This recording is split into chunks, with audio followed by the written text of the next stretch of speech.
I've actually been trying within the church, because I had once before spoken at the Vatican on behalf of the United Nations Office on Drugs and Crime, for whom I'm a Goodwill Ambassador since 2009, on the topic of human trafficking. I asked, I'd given this big long speech at the cooperation between law enforcement and the clergy, and I almost wonder if any of your representatives were there, but it was in 2014, and there were many women religious there, and many women religious around the world fight human trafficking very vigilantly, very vigorously, and I so appreciate all of your work. It's incredible. So I've been reaching out to all of my Catholic contacts from that point, including Monsignor Sanchez Sorondo, who used to be the head of the Papal Academy of Sciences, and saying, I am now Catholic, please use me. I want to be more than ever effective at fighting human trafficking. I want to bring more people to the cause.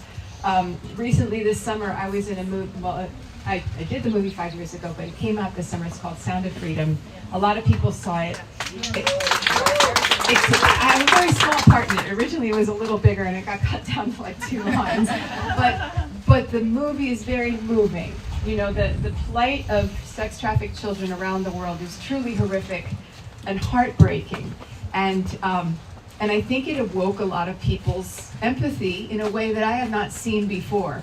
So I've been trying to seize this moment and say, let's do more. Can we do more? Can we actually have a worldwide movement where everybody would stand up and say, wait, this kind of modern slavery on our watch is flourishing to the tune of 40 million victims a year, and less than 1% get out. Like 0.6% of people exit or are rescued from slavery right now. So it's less than 1% get out. Most people stay in it. And not only sex slavery, but labor trafficking is horrific. And so I basically have gone to Sanchez Rondo, and he asked me to write a letter to the Pope, and so I've done that. So I ask for your prayers to see if there will be within the church a coming together on this topic again. I know that it was important to Pope Francis, and he had an effort going a few years ago with an organization that then they parted ways, because that organization, Andrew Forrest's Walk Free organization, supports sex work, and so they had to part ways, because if you support sex work, you really are not anti-human trafficking, because most sexual exploitation has a degree of force in it, and it's a sliding scale, and some of it you can absolutely definitely identify as human trafficking, and others it's a little bit murkier, but there's usually a degree of force and exploitation. Very few people are there of their own free will, nor did they choose it out of an abundance of choice. Most people who end up in commercial sexual exploitation are there because they had no good choices, or they were children when they entered. And in this country, the average age for entry into child sexual exploitation, child trafficking, is 9 to 11. I have an 11-year-old girl, and she would be on the older side of that.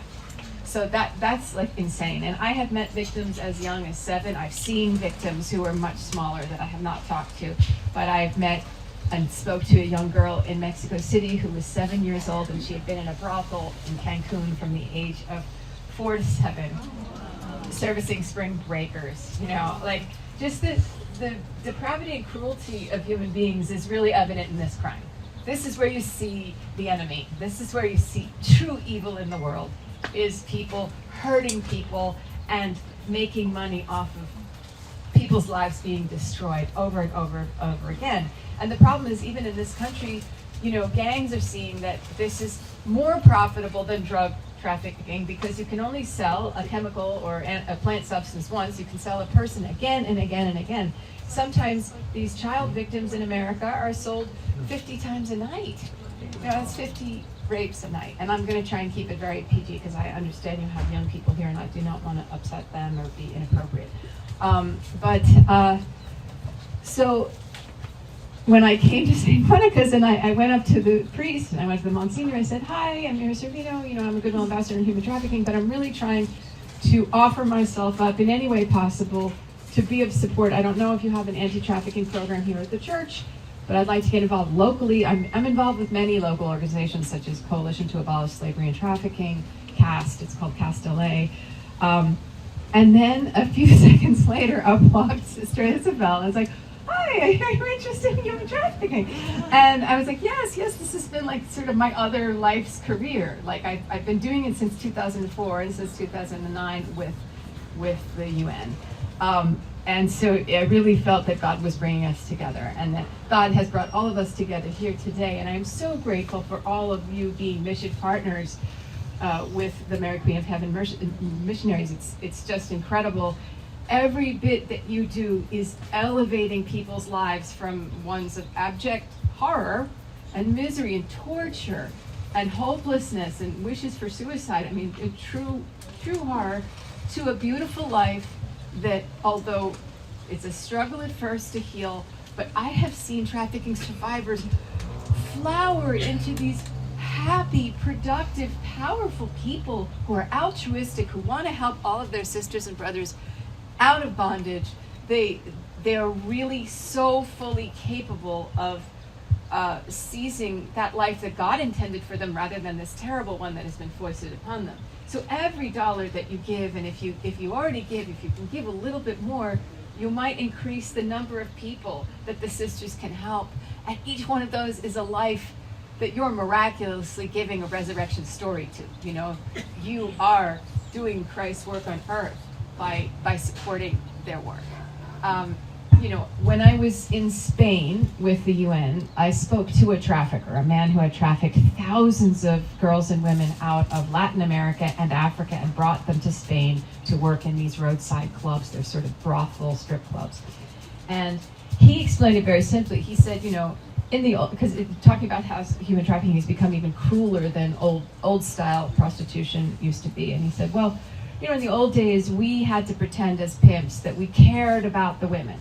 And we had a whole fiction that we were in love with them and that we were doing this together to buy, you know, pay the note on a car or buy an apartment, make the down payment on an apartment. It was our future together. And we convinced them to work for us by giving them this false promise of a happy future that we were building. Now, we don't care about any of that. We don't wear that mask anymore. We just take the women and girls and we make them work by force of death to themselves or their families. And they go and they get like the family's home addresses in the home country. They follow the other siblings. They let the exploited people know that if they do anything out of line, if they try and run away or if they try and report on them, that not only will they suffer a very severe consequence. And one of the things, you know, he said was like, I said, well, do you ever punish? He said, I make it my mission. If one runs away, I don't know if it takes me a year and a half, I will find them, I will track them down. I will go to the Western Union offices where they will, you know, send money home. I will find them eventually at train stations throughout Europe. And I said, well, you know, and he was trying to kind of hide his villainy. I was like, well, what did you do to punish them? He said, well, you know, sometimes an example had to be made. And then he went. And I'm sure he had done worse than that. He had actually told me that at one point he was trying to.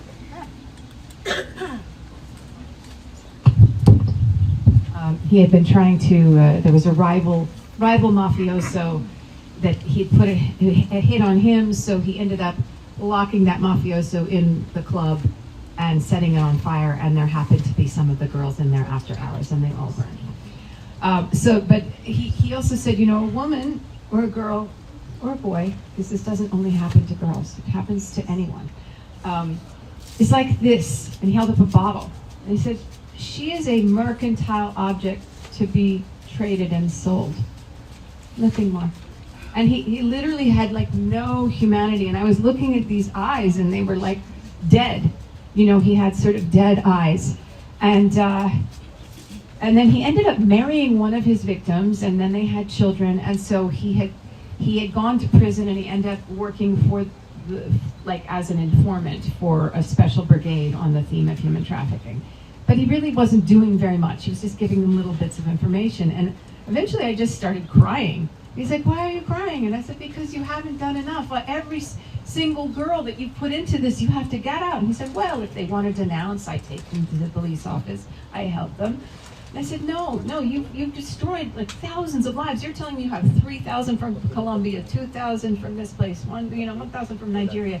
You can't rest until you help all of them. He's like, oh, if I had known it would upset you so much. I'm like, it's not me. I don't matter in this equation. And then I left and I was very, very depressed. I was like, wow, just the enormity. And this is just his victims. There's 2 million child victims of sexual trafficking every year across the globe, right? And 70% of victims of trafficking, human trafficking, are women and girls. But 2 million of those are children.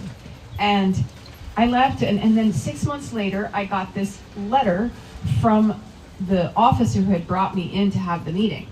And he said, well, I don't know what you did, but your talk with Manolo really changed him. For some reason now, he is really cooperating, and now like 5 different, he's giving us information on 5 different mafia rings, and we're taking them all down that are doing the trafficking.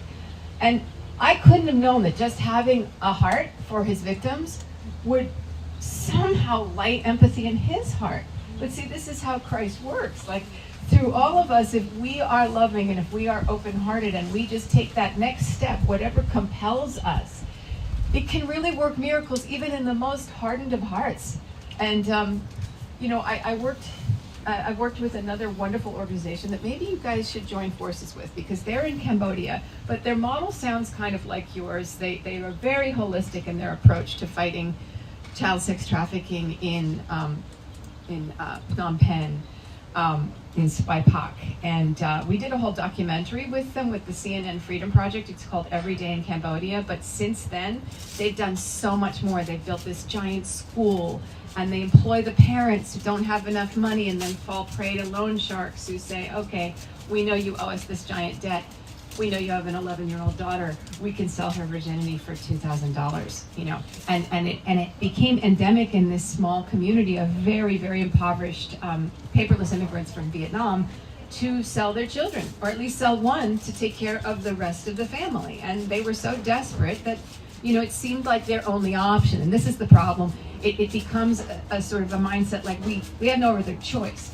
So this organization is trying to create that choice by educating the kids, by giving them in one generation the chance to raise their family out of poverty, just as this wonderful group is doing by trying to go into the countryside and allow girls to go to school and not end up working on their backs in filial piety to take care of their parents. But they also, they created a sort of incorruptible force on the police, a SWAT team, to go in, because formerly all the raids on the brothels were foiled because some policemen would call in and tip off the brothel owner because they make so little money. The police had so little money, they said, we don't even have enough money to investigate a case. We have to pool our money to get the oil for the moto to go ride out and do the investigation. So AIM went in and helped finance and create and train this elite force of Cambodian police that were not corrupt and used great technology and SWAT equipment to perform these raids. And they are now at capacity in all of their shelters, and they're trying to expand too. They're just like you, they're trying to help more and more people, and they're asking for everyone's prayers to expand their capacity. But they have now saved thousands of children from brothels because of some of the things they do. And then another thing they did, which really blew me away once again, which is that power of the Holy Spirit working in human beings in a way that I couldn't have guessed it, right? So they created something called the Lord's Gym, which was a boxing gym, like a Muay Thai boxing gym. And they employed a 3rd-generation Christian man, which was sort of unusual for Cambodia because of Pol Pot's terrible regime. And he had rules in his gym. And he said, if you are in my gym, you cannot be trafficking kids. And the number one, money-making scheme for the young hoods in the neighborhood was to traffic kids, selling their own kids, their sisters, someone else's kids. You'd see them ride by on motorcycles with little girls in Catholic school uniforms taking them to dates. And so he created this gym, and all of these guys got fascinated by it because they wanted to fight, and the gym was accredited nationally so they could compete on television. And they, I think, eventually had 16 young men that used to be traffickers and used to make thousands of dollars a month. and they became Muay Thai professional boxers and were boxing on television every weekend, and they transformed their lives, and for Christ were now advocating against trafficking, appearing on television every week. And I was stunned because I was like, okay, for me, those people were so despicable. I could not see their redemption as possible. I could not see their transformation as possible. I wrote them off, and in doing so, I become part of the problem. Like I didn't, and Don Brewster, the man who runs Agape International Missions, was more Christ-like than that. He was like, anyone can experience the regenerative power of Christ's love. So I know that what you all are doing is exactly that. You are delivering that love of Christ, that love and care and compassion of Mary to all of these people. You are preventing this from happening in the first place. You are also rescuing and saving people who had fallen into it, who were pushed into exploitation, and you're rebuilding their lives and giving them this incredible hope for the future where they can multiply this love. They take your love and they're multiplying it in the community, and they are bringing the kingdom of God to the earth through their very existence. They are testaments to the Holy Spirit, to Jesus' love, to God's love, to Mary's love. So I could go on and on because I've really I've had so many experiences with so many different survivors in so many different countries. But I think that the big message here is thank you so much for what you're doing, and keep doing it. And if you can amplify it a little bit, like, that is a blessing. You are getting a blessing from what you're doing because you are helping people. And I believe that God brought us all together here today for a reason, and we're going to go out there and do greater and greater things in unity, in community, in partnership. I want to do more with the sisters. I want to help more. I want to unite you with other organizations that might be able to, sort of form a partnership in the region and here. I've been working with the governor's wife, the first partner of California, Jennifer Siegel Newsom, and I went after her this summer, because it's what I'm doing now. I'm just like, let's do everything we can. So I was like, hey, look at all the attention that human trafficking is getting right now. Let's make California a leader in anti-trafficking, a robust anti-trafficking measure, not just sort of these midway measures. Let's really focus on changing laws, changing practices, going to prevention. Did you know that in the foster care DHS intake forms and training, people are not even looking for human trafficking? They're not even looking for it as something that the child could be enduring. And yet one survivor leader who runs an organization called Courtney's House in Maryland told me that 53% of her juvenile clients were family trafficked. So in California and the US, just as in many places in the world, your family is your number one chance of who's going to traffic you as a child. And then it's acquaintances. And then it's people, then it's gangs, and it's people online. It's kids who are using social media as a way to recruit people. They know who looks vulnerable. They're like, this kid seems a little lonely.